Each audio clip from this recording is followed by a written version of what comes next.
માટે દીવાની જરૂર પડે છે, તેમજ અજ્ઞાનનો અંધકાર દૂર કરવા માટે ગુરુની જરૂર પડે છે.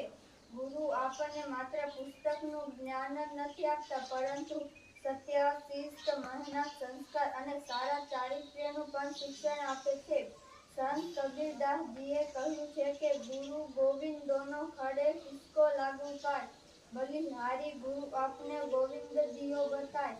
આ દોહાનો એ અર્થ છે કે ગુરુ અને ભગવાન બંને સામે ઊભા હોય તો આપણે સૌ પ્રથમ ગુરુને પ્રણામ કરવા જોઈએ, કારણ કે ગુરુએ જ આપણને ભગવાન સુધી પહોંચવાનો સાચો માર્ગ બતાવ્યો છે.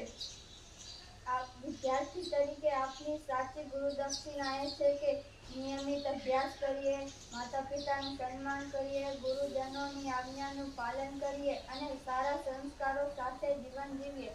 ચાલો આજે આપણે સૌ ગુરુ પૂર્ણિમાના આ પવિત્ર અવસરે સૌ સંકલ્પ કરીએ કે હંમેશા સત્યના માર્ગે ચાલીશું, મહેનત કરીશું, ગુરુજનોને સન્માન કરીશું અને તેમના આદર્શોને પોતાના જીવનમાં ઉતારીશું. આપ સૌને ગુરુ પૂર્ણિમાની હાર્દિક શુભકામનાઓ. જય હિન્દ, જય ભારત.